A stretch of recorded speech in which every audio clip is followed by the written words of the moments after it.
మనం చాలా సార్లు ఒక మాట చెబుతూ ఉంటాం.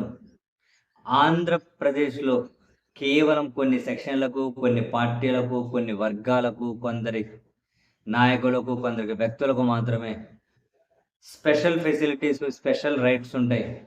వాళ్ళు ఏం చేసినా కూడా లోక కళ్యాణం కోసమే. అదే ఎదుటి వాళ్ళు చేశారు అంటే అబ్బో! రాక్షసత్వం అయితది. లోక వినాశనం కోసం అవుతది. జగన్మోహన్ రెడ్డి గారి పరిపాలనలో చీమ చిటుక్కుమంటే సిలువలు పలువలుగా ప్రచారం చేసినటువంటి పాలకులు, ఇప్పటి పాలకపక్ష మీడియా ఈ సంవత్సర కాలంలో వీళ్ళ వ్యవహారాలను గనక చూస్తే అవ్వా! అసలు ఈళ్ళ విమర్శించడానికి అర్హత ఉండిండేది ఇటువంటి వాళ్ళకా అని చెప్పి మనకు అనిపించక మానదు. ఎన్నో ఎన్నో విషయాలు అటువంటివి. అంతెందుకు జగన్మోహన్ రెడ్డి గారు తాడేపల్లిలోని తన ఇంటి నుండి 50 కిలోమీటర్ల దూరంలో గుంటూరు ఒక పర్యటనకు అప్పుడు సరిగ్గా ఒక హెలికాప్టర్‌లో వెళ్తే జగన్మోహన్ రెడ్డి గారు ఒక హెలికాప్టర్‌లో వెళ్తే ఆయన ఇంటి నుంచి గుంటూరులో ఇంకో దగ్గరికి నాకిప్పటికీ గుర్తు. దాని మీద 3 రోజులు డిబేట్‌లు పెట్టారు. ప్రజాధనం దుర్వినియోగం చేస్తున్నారు. అది, ఇది అని జెప్పి. అబ్బో! ఎంత రచ్చ చేశారు అంటే, రాజు కింద భూమి మీద పోలేడు. లేస్తే గాల్లోనే పోతాడు. ఏదో ఒక రోజు గాల్లోనే కలిసిపోతారన్నారు ముఖ్యమంత్రి గారప్పుడు. ఇప్పుడు ముఖ్యమంత్రి గారు అప్పటి ముఖ్యమంత్రిని గాల్లోనే కలిసిపోతారు. గాల్లోనే తిరిగి తిరిగి అని జెప్పి కూడా అదే కామెంట్ జేశారు. కానీ సీన్ కట్ జేత్తే ఇప్పటి పాలకులు అటు ముఖ్యమంత్రి, ఉప ముఖ్యమంత్రి నారా లోకేష్ ముగ్గురు ప్రత్యేక హెలికాప్టర్‌లో ఇంకా మంచి ఫెసిలిటీస్ లేవని జెప్పి కుప్పలు కుప్పలు కోట్లు పెట్టి కొత్తవి కొంటున్నారు.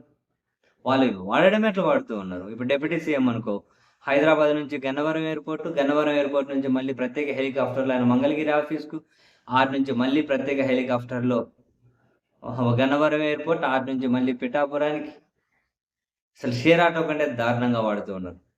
నారా లోకేష్ గారిని చూసాం. ఆయన ఇంట్లో కరకట్ట మీద హెలికాప్టర్ ఎగిరితే, వాళ్ళ పార్టీ నాయకుడు వీరయ్య చౌదరి ఇంటి దగ్గర దిగుతది. రాజకీయ కార్యక్రమం ప్రభుత్వ హెలికాప్టర్, ప్రభుత్వ సొమ్ముతో. ఆడెగిరితే మళ్ళీ అనంతపురంలో దిగుతది. ఆడెగిరితే ఇంకో దగ్గర. వరుస పెట్టి ఆటు నుంచి హైదరాబాద్ నుంచి మళ్ళీ ఢిల్లీ నుంచి గన్నవరం. విచ్చలవిడిగా. అండ్ చంద్రబాబు గారు ఎప్పుడైనా వాళ్ళ ఇంట్లో హెలికాప్టర్ ఎగిరితేనే గన్నవరం ఎయిర్‌పోర్ట్‌కి పోతారు. రోడ్డు మీద నడిచే పరిస్థితి కూడా లేదు. తాజాగా కూడా వైసీపీ ఒక ట్వీట్ చేసింది చూడండి. ఖజానాలో డబ్బులు లేవు. ప్రజలకి పథకాలు ఇవ్వలేకపోతున్నానంటూ మహానటుడి గెటప్‌లో నటించే చంద్రబాబు తన విలాసాలకు మాత్రం ఎక్కడా లోటు రానివ్వడం లేదు.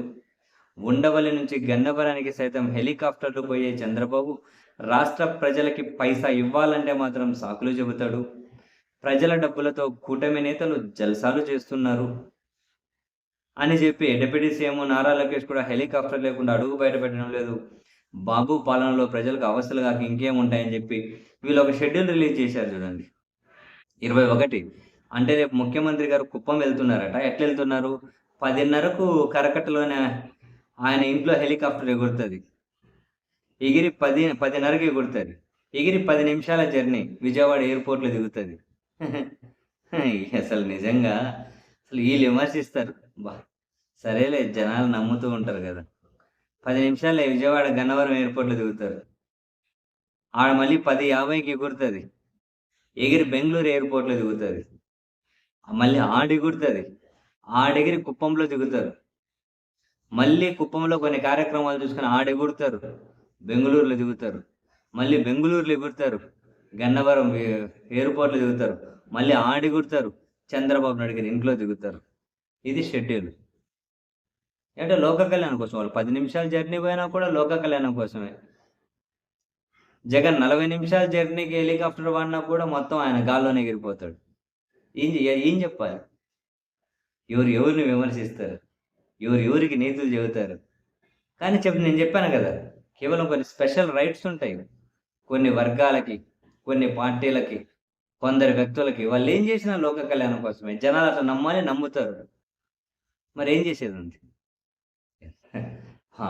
సో, ఇలా